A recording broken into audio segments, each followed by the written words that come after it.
what looks like a whole bunch of interstate signs. And I asked DDOT 2 years ago, for example, let's take those things down. Let's figure out how do we have, let's just take signage in a different way. And their response was they can't take it down because that's federal Department of Transportation, because of the way they treat the road. As a district, we have a very unique relationship, to put it mildly, with the federal government. And that's not an excuse, but it is one of our realities that we have to manage our way through.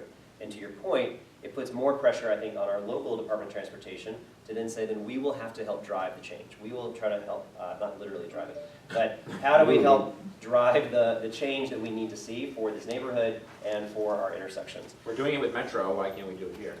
And DDOT likes to wait for a crisis. And I think we're already there. We don't need to wait until we have someone killed crossing the street. I think someone has been killed. So the Department of Transportation is going to have to do this. I'm meeting with DDOT tomorrow, for example, to talk about a different redesign. I'll bring this. They know about this, it's whether or not they're gonna. I know they know about it. There's no amount of money that I can pour into a budget right now that's going to have them magically go redesign it tomorrow. It's going to be building the political will and building the community and the neighborhood around it that is going to continue to help push for the change that we've got to have. I will be there with you fighting for it. It's not an issue of the dollars at this point. It is the issue of the political will. That is one of my criticisms of the Department of Transportation, is that time and time again, when tough choices need to be made, they won't take an action to get to the decision point. And this is another example of that.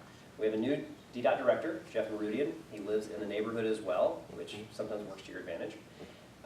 But that's where we're going to continue pushing. We have gone through DDOT directors essentially one every 18 months or so. That creates a lot of instability within the Department of Transportation because they don't lay out a vision. And when they constantly are turning over, that's also a problem for us to then deliver on the meaningful projects that we're all looking for. I will work with you on this. I will work on, I'm working with DDOT on how do we turn some of these intersections on 8th Street into a full way stop. I will work with you on how we are going to change that intersection. It's going to take time and resources. Absolutely. No, one more thing to follow up. Again, this came up at our last interview with the mayor here in November, but also this meet and greet Saturday. Several people were asking about the 6th Street or 9th Street cycle track. The study has been in limbo for a very long time. They finished it. I mean, do we need to file a FOIA to try to get it out of the mayor's hands? I mean, what do we do? Yeah. Well, if you watched the DDOT hearing, you saw me grilling the DDOT director about this exactly. There are plenty of reasons why 6th Street would make sense, and they've had plenty of time to also help figure out how to work with the various stakeholders along the street, 6th Street, to help think through the solutions to the problems. There are arguments made for 9th Street. I am frustrated because at some point, you gotta make a decision. I guarantee you, whether DDOT picks 6th Street or whether they pick 9th Street, someone's not gonna be happy. Right. Right? So, but we cannot allow that to paralyze a decision. We have to be able to make a decision, because right now, when we think about the cycle tracks and the north-south connections, we are putting people at risk, and we are not making sure that we have safe connections to our city. You can't just say, I'm going to take some heat, so I just don't want to make a decision. And that's where DDOT is right now. There are legitimate concerns, whether you look at 6th or 9th, but those things can be solved for. Those things can be worked on. I believe very strongly that we can sit down with stakeholders who have a problem with certain configurations and work to try to mitigate that, try to help find solutions. But when they just sit on their hands, they won't make a decision, nobody wins with that.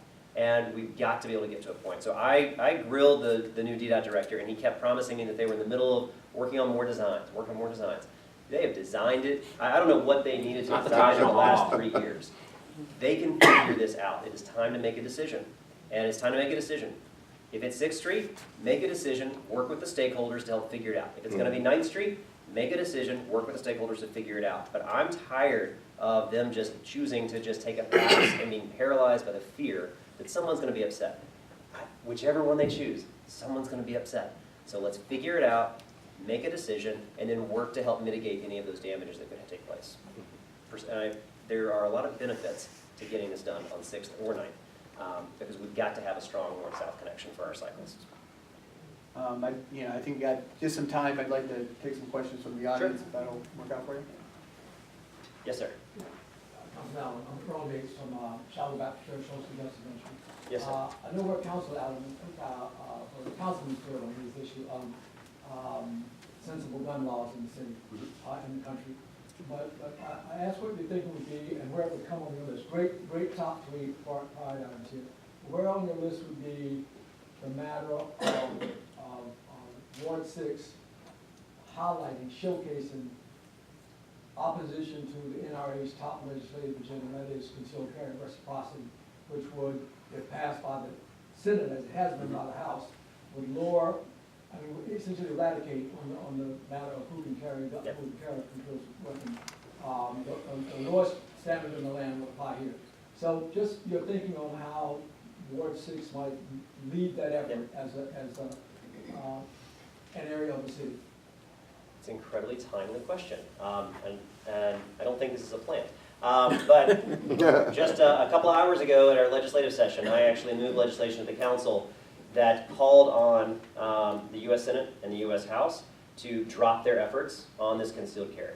If we were to have concealed carry reciprocity, so as you said, what that means is the lowest standard state, and there are some states with some pretty low standards for concealed carry, they can now carry firearms in the District of Columbia. That's a horrible idea. It'll put more firearms on our streets and in our communities. It'll put a huge burden on our law enforcement to try to figure out, are people walking around with guns? How do I figure that part out? It will lead to, I believe, more deaths, and it is absolutely wrong. There is only one member of the DC Council that has been targeted and attacked by the NRA, and that's me. It prompted some interesting phone calls to our office when they decided to launch that attack. But I believe very strongly that we should not have anybody else's gun laws dictating what our legislative body puts forward. And we have some of the smartest and most sensible gun laws on the books. They are challenged and tested in court. They will be upheld. But for Marco Rubio from Florida to decide what our gun laws can be, no. For some random member of Congress that you don't get to vote for, no. You get to vote for your elected officials. You get to hold us accountable. If I go make a horrible mistake and you think I'm doing a bad job, you get to kick me out. That's the way it works. You will never see Marco Rubio on your ballot. You will never see Ted Cruz on your ballot. Those gun nuts that want to come in here and try to change our laws, we have to be able to stand up and say no. So we do it in a lot of different ways. I have helped lead the fight for what we call Hands Off DC, where we have gone to Congress, we have marched on Congress, we chased Jason Chaffetz out of town, saying, hands off DC, don't come in and overturn our laws. The effort I just mentioned, at the council, we said, okay, we want to speak with one voice, that we are putting on the record, very clear, we do not support concealed carry reciprocity. And I think that from the community, from the civics, having more and more organizations, our faith institutions, our civic institutions, speaking up and saying, these are not smart laws, but these don't represent our values, I think is incredibly powerful. So I'm grateful that you brought it up, and I'm grateful for everybody who's helped push this so that we know that we can kind of speak with one voice across the city, that these are not our values and not our laws, and they should just keep their hands off DC. Thank you. And the council will act on your, will take that up for consideration? We voted on it today. Oh, you voted on it today? Oh, Yes, sir. So I moved that at the council today, and we voted on it, and it passed unanimously. So that is now moving forward. Yes, sir. Yes, Rochelle. Hi. Hi. So, I just have to say this, just a couple of things. So, and this is a quick bullet point. Do not waste any more time about the 395 highway signs. Those signs were there. That is the self-interest of the developer of the Meridians who wanted those down, and the people in my building who did not want to look at them. They moved there, the signs were there, deal with it. I hate the signs. I love Do to see not them. waste time on those, it is highway signs, and you have thousands of people that need that wayfinding to find the highway. I mean, what do? Take those down and have little baby signs? Look, just do not, there's more important issues like the gun laws and all that than the green highway signs. Is one example of how we treat the whole roadway. If we're going to treat the roadway visually like an interstate, then we shouldn't be surprised if people treat it like an interstate. I think the green signs are a symbol. I think when you put signage up that makes it look like a highway, people will treat it like a highway. That's my point around that. We should try to be looking at every way in which we can try to help change the physical infrastructure and physical design of these streets to try to get it back to where we want to be. In an ideal world, I want it to get to a place to where it feels a lot more like a neighborhood street. And it just doesn't right now, and I think when you have giant big green signs, it contributes to that. It will never be, it's never gonna be neighborhood street, but that said, I'm just saying about those, I've heard about those highway signs for 9 years now, and it's from people in my building and the developer of the Meridian, that's it, so those couple folks. And so the Cobb Park, you said millions of dollars for the park. What about, my big thing against that park is because it's a dangerous location. Well, a large amount of money we spent on development for safety matters. I mean, where that park potentially could be, or is, the land is now, it's, how could it be safe? So my point is our funds can be spent for DDOT issues. Yeah, we have lots of parks that are surrounded by busy streets, that are highly successful and safe parks. It's not a reason not to do it. I think that there's not millions of dollars in the budget yet. I'm saying getting towards $1 million is what we're trying to do to have the first amount of money to go in and start thinking through what that would look like. And it would include safety. How do we make sure we have safe crossings back and forth? How do we help program and have a safe space? But we have park after park after park in our city that has busy streets around it. I don't think there's a reason to not do it. I think we have to be aware of it. We need to think about how you make sure that you have safe crossings to make sure you can get into the park. But we've got great examples of parks where they are active, productive, great uses in those spaces, and there's also a busy street nearby. And I got from Twitterverse that if you could advocate for more It's on enforcement. Twitter, it's gotta be true. Yeah, more parking enforcement in our neighborhood and parking enforcement on Sunday. It is off the chart on Sunday, and the main focus is when the convention center has these large events, it is a parking, it's like a parking lot on these streets sometimes on Sunday. The city does not go to sleep on Saturdays and Sundays, and so parking enforcement is a reality that we need to have, I believe, 7 days a week. But can you help with that on Sunday? Because right now, we don't get anything, we barely get anything the rest of the week, much less Sunday. There's no parking enforcement in the city on Sundays, and I don't think that makes any sense. Yeah. The city needs to be able to have parking enforcement, whether it's a busy area right around where people are coming in and parking illegally for the convention center, whether it's a destination area, or whether it's just our own neighborhoods where we experience it on Sundays too. Having smart, reasonable parking enforcement, your parking demands and parking needs don't stop on Sunday. So you need to have that go all the way through. It's a money issue. So for the city, the reason why the city pushes back is that they say, well, we're not gonna have you hire all these new enforcement officers. Now, my theory would be that you most likely would probably generate revenue because they'd be writing citations that would very likely pay for themselves. But that's not the way that our chief financial officer works. You have to put the money up first. And that's a very significant amount of money to be able to pay for the type of enforcement that would take place on a Sunday. So that's why it hasn't happened yet. And outside to, not to put oil on the fire, but outside of Sundays, for example, today, in a micro level issue, which I think is a symbol of the larger problem, is I've been working with TDOT to get a tree removed on a certain block for ages, didn't happen. Finally this morning, they had signs posted for no parking, car was parked in front of the tree. I called 311 as I'm walking to work, I see 2 different parking enforcement officers within 3 blocks of there. Tell them, can you go to this spot and write enforcement? No, this isn't my beat, I won't go over there. So, if an officer hears that someone is, like a police officer hears that someone is, in trouble and it's not in their PSA, they're gonna go. So why won't, I get that it's not the same, but in many It ways. shouldn't work that way. That sounds more like somebody who's making an excuse. Well, it was 2 people, it was like 2 separate instances. They're not restricted by a beat. They may have an assigned area, but they're not restricted by that.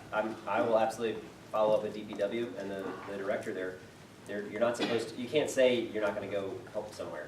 I'm sure they have an assigned beat in the same way that police officer has an assigned beat, but when they're needed, they have the authority to be able to go do the job. And that goes on the point I think Rachel's trying to make, even when they are needed, and I have called many times on Sundays when stuff is not going, they don't come. So yes, they don't work, there aren't as many on Sundays, but if someone's blocking someone's driveway on a Sunday, the city has to be prepared to come and remove that, and they don't seem to be staffed or sourced in a way that allows that to at least even get to a satisfactory point. It's not gonna be ideal ever, but No, you're right there. The city is not staffed on Sunday. the world works 24/7. Yeah. So We're, we pay a lot of we money. need, obviously we wanna be smart about it, but we traditionally, the district has kind of just pretended everything stops on Sunday.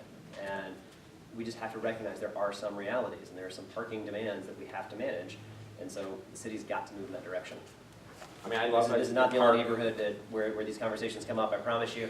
Parking is, we could We spend know. hours and hours talking just about parking, and we'll all get really frustrated with it, but it's, Let's it is avoid that. a very big issue. So is this a budget issue that can be included in your deliberations shortly? It is a budget issue. The way that the budget works right now, the mayor submits the budget, and so for me to go put something new means that I have to find new revenue, which means I have to go cut a lot of things to then go find that. And thus Or far, justify it by the tickets that the enforcement Well, people they- write? well, You said the that's, financial that is the officer. argument that I have made. We have an independent chief financial officer, and so their job, of course, is to make sure that we, you don't have elected officials that just start spending money willy-nilly. And so we have to get their approval before we ever do anything. And their ruling is, you gotta go find the money first.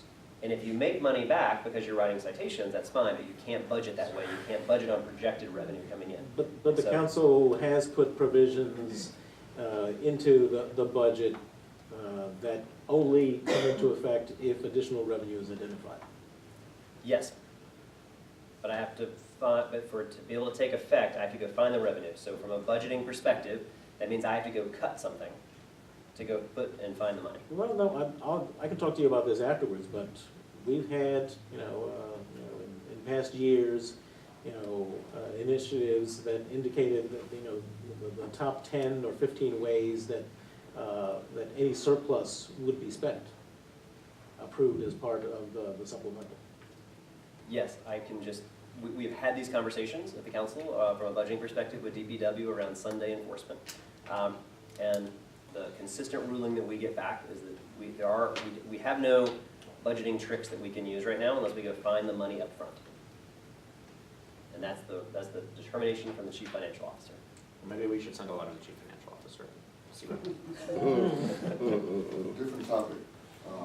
Councilmember, outside of ANC commissions using DC 311, how do we get DDOT to respond to sidewalks that are full of brick cobblestones that are missing bricks, that are a health hazard to the individual walking back and forth in the neighborhood? We have obviously 3 and 4 requests to fix sidewalks that are trip hazards, missing bricks. Wheelchairs can't pass through over the sidewalks and go around these areas, sinkholes, and I cannot get them to respond to a 311 request. Now, if I ask them for lights and tree trimming, they'll respond to that, but they don't, can't seem to get any responses with sidewalks getting repaired. I think DDOT is not well equipped, and they're not nimble when it comes to replacing a brick, for example. I've been able to work with the DDOT director, and if you've got some specific locations, please let me know too, and I will absolutely advocate with the DDOT director around this. I have advocated as well, though, we need to find ways that we partner to be, as government, to be more efficient and be more nimble. One of those ideas to actually be partnerships with, for example, Main Streets or with business improvement districts.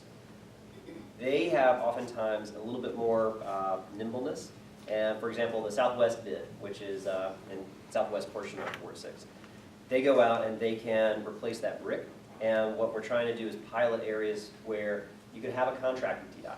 And DDOT right now has to go call up some big company like Fort Myer Construction Company to go replace one brick. Doesn't happen very fast. Whereas if you're talking on a smaller level, a Main Street or a BID who has a workforce, knows the neighborhood, knows those blocks, they can frequently have much smaller contracts, but they're able to be much more nimble and can help replace those things. And I've been encouraging them to help pilot that type of program because I think that you would see a faster response, quicker response, and then also the work being done by folks that are in the neighborhood and probably know that block much better than DDOT does. I'm definitely not talking about like one brick. There are several areas, there are several like patches of bricks, Yeah. up to 8, 9 in one area. Mhm. Literally holes in the sidewalk where people can really get rid of the trip Fifth hazard. Street between Yeah, them and then. 5th Street, 6th I Street, spent right a lot across of the time. Gulliver. My wife has literally fallen and damaged both her knees from Yeah. streets in disrepair, so I have a personal Yeah. issue with that. Well, if you can help get Let's me a spray. list of those specific spaces, I'll talk to the director personally and say, these are the areas where we need your help.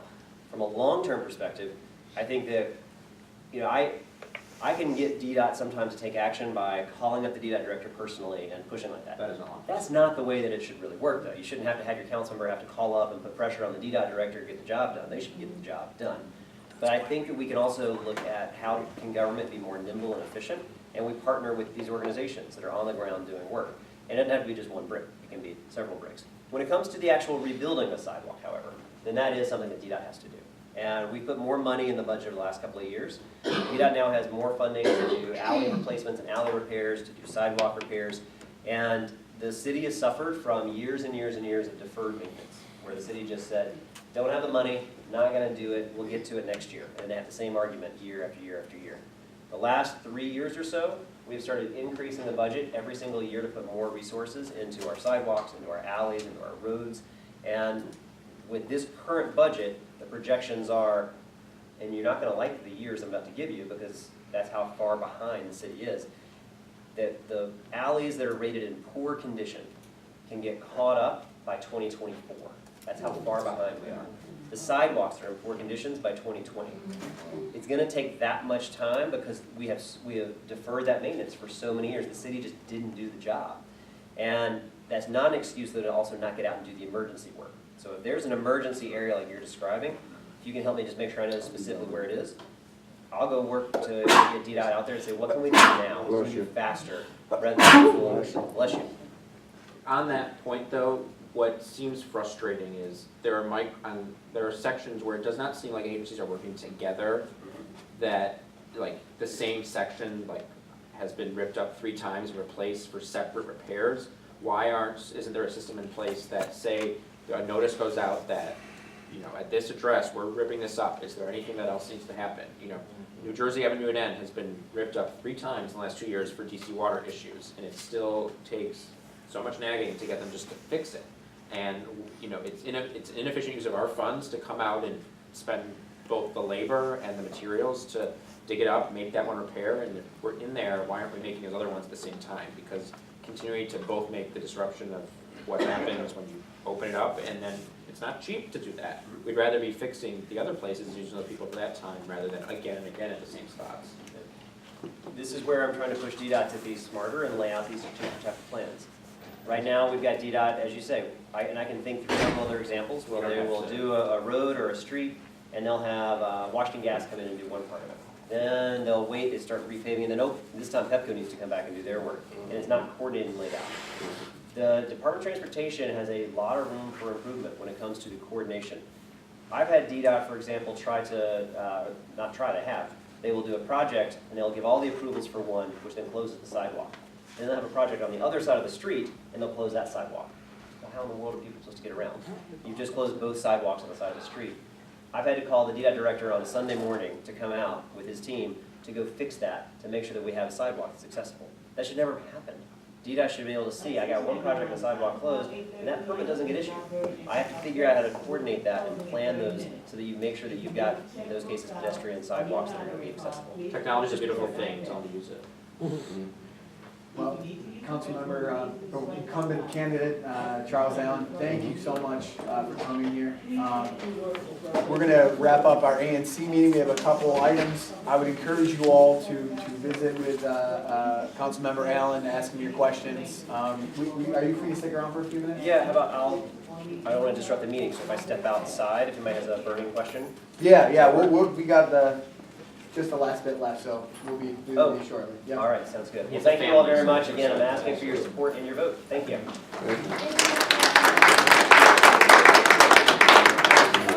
All right. Is there any other new business? Not for me. No? All right. I'd like to make a motion that we approve last month's minutes. For seconded. All in favor? Aye. I believe we're going to move the treasurer's report to next month. But we have to write her a check. Okay. Oh, that's fine. I'd like to, Yes, I can make a motion that we pay Karen the fees due her for writing the minutes. $250. which is, $250. Seconded. All in favor? Aye. Announcements? Nope. All right. The next meeting will be held on Tuesday, June 5th at 6:30 p.m. in the basement of Shaw Library. And with that, I'll take a motion to adjourn. So moved. Seconded. All in favor? Aye. All right, see you guys next month. Thank you. Yes, sir. That was a good one. Yeah. All right. See you later. Let me know if you get those details. If you need. Yes.